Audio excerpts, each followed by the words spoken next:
किसी गांव में शारदा नाम की एक गरीब कृष्ण भक्त रहा करती थी। शारदा का पति उमेश विकलांग था। उसका एक पैर खराब था। घर की सारी जिम्मेदारी शारदा के ऊपर थी। माँ जी, थोड़ा आटा रखा था, मैंने रोटी बना दी है, आप भी खा लेना और बच्चों को भी दे देना। रोहित के पापा को मैंने दे दी है, मैं मंदिर होते हुए काम पर चली जाऊंगी। बहू, तू भी कुछ खा लेती। माँ, मैंने 2 रोटी बांध ली है, वहीं खा लूंगी। शारदा एक सेठ के घर सफाई का काम करती थी। सेठानी का स्वभाव बहुत ही खड़ूस था। वो हमेशा शारदा को डांटती रहती थी। शारदा, ओ शारदा, आज फिर तू देर से आई है। ये तेरा रोजाना का देर से आना तेरी आदत बन गई है। नहीं मालकिन, मैं तो रोजाना समय पर आ जाती हूँ। आज हरि मंदिर में आरती चल रही थी तो मैंने सोचा कि आरती एक बार पूरी हो जाए तो उसके बाद भोग का प्रसाद लेकर ही जाऊंगी। ये हरि मंदिर का भगवान कृष्ण का प्रसाद लेकर आई थी। ना बाबा ना, तेरे हाथ से प्रसाद खाकर मुझे अपना धर्म थोड़ी भ्रष्ट करना है। मैं सुबह सुबह नहा धोकर पहले ही पूजा पाठ कर चुकी हूँ।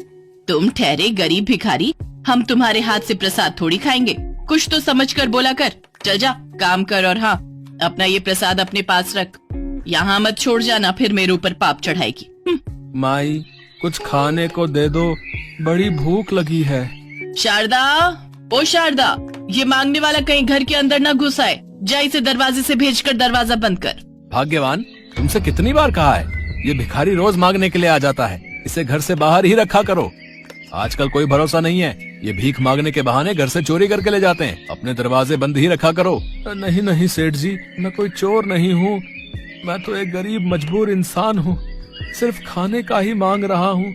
ईश्वर ने तो आपको इतना दिया है, अगर उसमें से एक रोटी मुझे दे दोगे तो बदले में तुम्हें ढेरों दुआएं मिलेंगी। सेठ सेठानी ने उस गरीब की बात पर कोई ध्यान नहीं दिया और अंदर चले गए। शारदा उस गरीब भिखारी के पास गई और बोली, बाबा, ये लो, मेरे पास ये 2 रोटी और भगवान कृष्ण के मंदिर का थोड़ा प्रसाद है, ये आप ले जाओ, आप खा लेना। पर बेटी, तुम मुझे अपनी रोटी और खाने का प्रसाद दे दोगी तो तुम क्या खाओगी? बाबा, मेरा घर पास में ही है, मैं यहाँ काम करके घर चली जाऊंगी तो थोड़ा बहुत घर जाकर खा लूंगी। जीती रहो बेटी, तुम बहुत दयालु हो। मेरे पास तुम्हें देने के लिए पोटली में ये थोड़े से चावल के दाने हैं। इन चावल के दानों को श्री कृष्ण का आशीर्वाद समझकर अपने पास रखना और आने वाली जन्माष्टमी के दिन इस पोटली को खोलना। तुम्हारे जीवन के सारे दुख दूर हो जाएंगे। ठीक है बाबा, मैं इस पोटली को संभाल कर मंदिर में रख दूंगी। जय श्री कृष्णा। शारदा उस बूढ़े भिखारी के द्वारा दी गई चावल की पोटली को अपने माथे से लगाती है और घर ले जाकर उस पोटली को भगवान श्री कृष्ण के बराबर में मंदिर में रख देती है और रोजाना की तरह अपने काम पर लग जाती है। एक दिन बाद जन्माष्टमी का त्योहार था।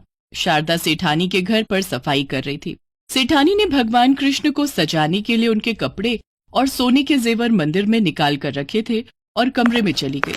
वहीं शारदा सफाई कर रही थी।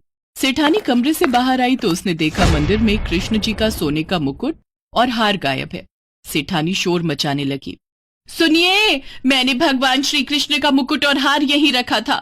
मैंने सोचा था इस बार जन्माष्टमी पर भगवान श्री कृष्ण को सोने के जेवर से सजाऊंगी, पर दोनों चीजें गायब है।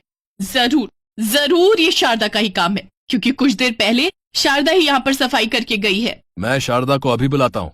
सेठ सेठानी गुस्से में शारदा को आवाज लगाते हैं। शारदा घबराई हुई आती है। क्या हुआ मालिक, आपने मुझे बुलाया? चोर कहीं की, वैसे तो अपने आप को भगवान कृष्ण की भक्त बताती है और ऊपर से तू हमारे घर के मंदिर में रखे हुए भगवान कृष्ण के जेवर चुराती है। अरे तुझे तो नरक में भी जगह नहीं मिलेगी। सुनो जी, अभी के अभी पुलिस को बुलाओ और इसे बंद करवा दो। हाँ, यही ठीक रहेगा। ऐसे तो ये सीधी तरह नहीं बोलेगी। नहीं मालिक, मालकिन मैंने कोई चोरी नहीं की, मेरे ऊपर विश्वास कीजिए। भगवान कृष्ण जानते हैं कि मैं उनके जेवर कभी चोरी नहीं कर सकती। मुझ पर दया करो सेठ जी, मुझे पुलिस के हवाले मत करो। मुझ पर रहम करो सेठ जी, मुझ पर रहम करो। ठीक है, तो कल सुबह तक मुझे उन जेवरों के पैसे ला कर दे, नहीं तो कल मैं तुझे पुलिस के हवाले कर दूंगा। शारदा रोती हुई घर चली जाती है। अगले दिन जन्माष्टमी का त्योहार था। शारदा बहुत रो रही थी। शारदा रोती रोती भगवान कृष्ण के मंदिर में बैठ जाती है। तभी उसकी नजर उस पोटली पर जाती है जो पोटली वो बाबा देकर गए थे। बहू, ये तो वही चावल की पोटली है जो तुझे उस दिन उन बाबा ने दी थी और तू बता रही थी, उन्होंने कहा था कि ये पोटली जन्माष्टमी के दिन खोलना तो तेरी सारी मुश्किलें दूर हो जाएंगी। हाँ माँ जी, कहा तो था। मैं एक बार भगवान कृष्ण का नाम लेकर ये पोटली खोलकर देखती हूँ, शायद मेरी इससे परेशानी दूर हो जाए। हे कृष्णा, मेरी मदद करो। शारदा जैसे ही पोटली खोलकर देखती है वो हैरान रह जाती है। पोटली में सोने के चावल थे। शारदा चौंक जाती है। माँ जी, इसमें तो सोने के चावल हैं। हे श्री कृष्ण, ये आपका कैसा चमत्कार है? बहू, ये तेरी पूजा और भक्ति का फल है जो भगवान कृष्ण ने तुझे दिया है। अब इन चावल के दानों को बेचकर सेठ को पैसे दिया। इन घमंडी पैसे वालों का कोई भरोसा नहीं। कभी पुलिस लेकर घर आ गए तो त्योहार के दिन तुझे झूठे इल्जाम में पुलिस पकड़ कर ले जाएगी। ये घर बिखर जाएगा बहू। शारदा जैसे ही वो सोने के चावल बेचने के लिए जाने लगती है, तभी सेठ सेठानी वहां आ जाते हैं और सेठानी शारदा के पैरों में गिर जाती है।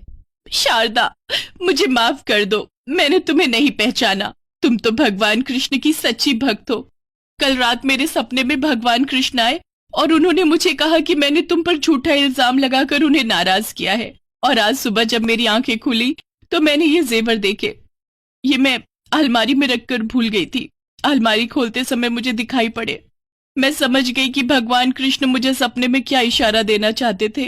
मुझे माफ कर दो शारदा, मुझसे बहुत बड़ी भूल हो गई। सेठानी जी, सेठ जी, आपने अपनी गलती मान ली, ये काफी है। और भगवान कृष्ण तो अपने भक्तों से कभी नाराज नहीं होते, वो आपको माफ कर देंगे। पर अब मुझे आपके यहाँ नौकरी करने की कोई जरूरत नहीं है, क्योंकि मेरे घर के भंडार तो मेरे कृष्णा ने पहले ही भर दिए हैं।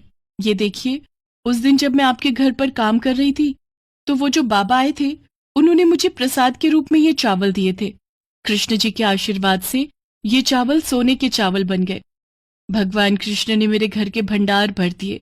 मुझे और क्या ही चाहिए। मेरे ऊपर लगे झूठे इल्जाम को भगवान कृष्ण ने हटा दिया। बस उनकी कृपा मुझ पर हो गई।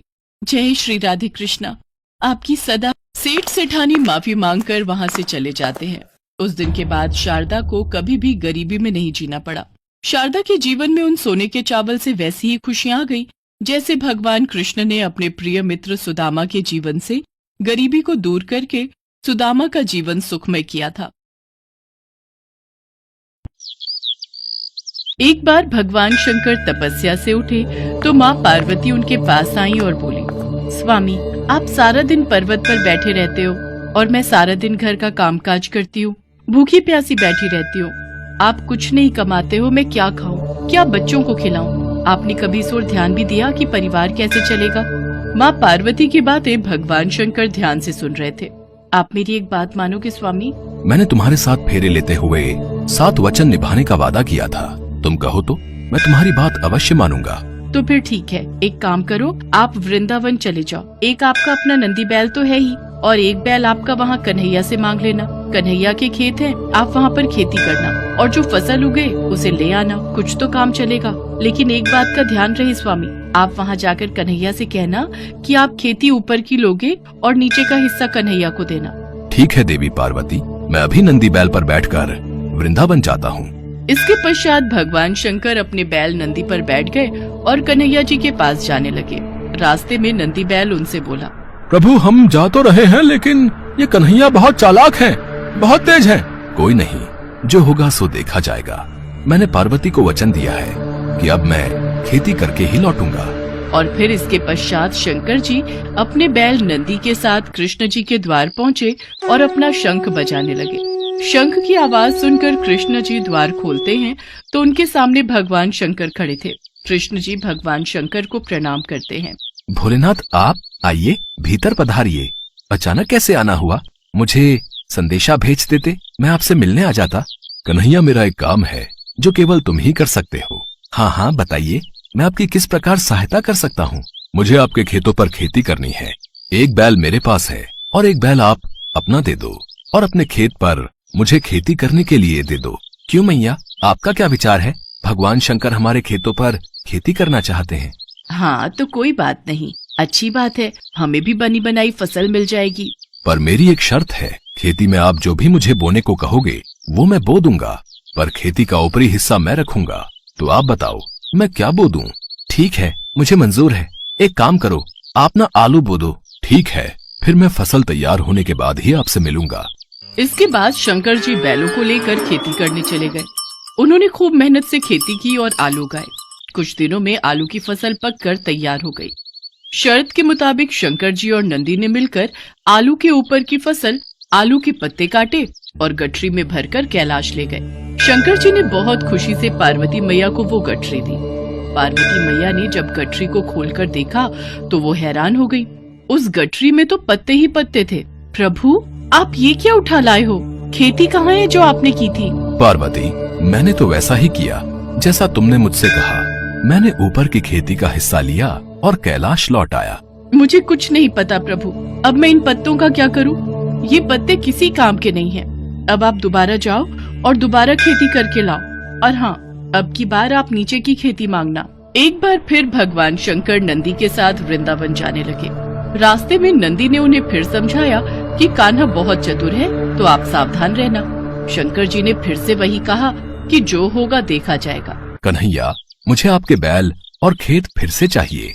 मुझे एक बार फिर खेती करनी है, पर इस बार मेरी शर्त ये है कि मैं खेती नीचे की लूंगा, ऊपर की आप रखना। बताओ मैं क्या बो दूं? ठीक है, फिर तो आप बाजरा बो दो। कृष्ण जी के कहने पर शंकर जी ने बाजरा बो दिया और खेती की। उसकी अच्छे से रखवाली की और कुछ ही समय में बहुत अच्छी बाजरे की फसल उगाई। शंकर जी बाजरे के नीचे की डंडियां तोड़कर कैलाश ले गए और ऊपर का बाजरा सारा कृष्ण जी और यशोदा मैया घर ले गए। कैलाश पहुंचकर जब शंकर जी ने माता पार्वती को बाजरे के नीचे की डंडियों से भरी गठरी दिखाई तो वो फिर से क्रोधित हो गई। अरे, आप ये क्या ले आए? ये तो घास फूस है, इनका मैं क्या करूंगी? इसमें बाजरे के दाने कहाँ हैं? पार्वती, मुझे तो तुमने कहा कि मैं नीचे की खेती ले आऊं, इसलिए ऊपर की खेती मैंने कन्हैया को दे दी। मुझे कुछ नहीं पता मैं क्या बनाऊं और क्या खिलाऊं। आप एक बार फिर से जाओ और इस बार कन्हैया से कहना कि ऊपर और नीचे दोनों की खेती आप ही रखोगे। ठीक है पार्वती, जैसा तुम कहो, मैं फिर से जाता हूँ। चलो नंदी। शंकर जी कन्हैया के द्वार पर पहुँचे और उनसे फिर से खेती करने के लिए कहा। कन्हैया, इस बार ऊपर और नीचे दोनों की खेती मैं ही लूंगा। बताओ मुझे क्या बोना है? ठीक है, इसमें मुझे कोई आपत्ति नहीं है। आप इस बार मक्का बोलो। इस बार आप ऊपर और नीचे की खेती ले लेना और जो बचेगा वो मैं रख लूंगा। शंकर जी फिर से खेती करने लगे। कुछ ही समय में मक्का की बहुत अच्छी फसल उगाई। कृष्ण जी यशोदा मैया के साथ मिलकर बीच का हिस्सा यानी कि मक्का तोड़कर घर ले गए और ऊपर और नीचे की फसल भगवान शंकर कैलाश पर्वत पर ले आए। इस बार नंदी और भगवान शंकर बहुत खुश थे कि ऊपर और नीचे की दोनों खेती देखकर माता पार्वती बहुत खुश होंगी। पर जैसे ही उन्होंने माँ पार्वती को खेती की गठरी पकड़ाई, जिसे देखकर माँ पार्वती अपना सिर पकड़कर बैठ गई। अरे, ऊपर और नीचे की फसल तो ले आए, पर इसमें भुट्टा कहाँ है? पार्वती, तुमने ही तो कहा था कि ऊपर की और नीचे की खेती लेकर आऊं, इसलिए मैं ऊपर और नीचे की खेती ही तो लेकर आया हूँ। अब मैं भोला भाला, जैसा तुमने मुझसे कहा मैंने वैसा ही किया। तभी कृष्ण जी आते हैं। माँ पार्वती, भोलेनाथ बिल्कुल उचित कह रहे हैं। भोलेनाथ को तभी तो भक्त भोले बाबा कहते हैं। भोलेनाथ तो भाव के भूखे हैं। प्रेम से जो भी इनको कुछ भी अर्पित करता है वे ग्रहण कर लेते हैं। आप धन्य हैं भोलेनाथ। माँ पार्वती, भोलेनाथ के द्वारा की हुई खेती मैं ले आया हूँ, इसे स्वीकार कीजिए। माँ पार्वती देखती हैं कि भगवान भोलेनाथ ने तो बहुत ही बढ़िया खेती करके आलू, बाजरा और मक्का उगाया था। वो खुशी से फूली नहीं समाती। कुछ भी कहिए स्वामी, पर आपने नंदी और कान्हा के बैलों के साथ मिलकर बहुत बढ़िया खेती की है।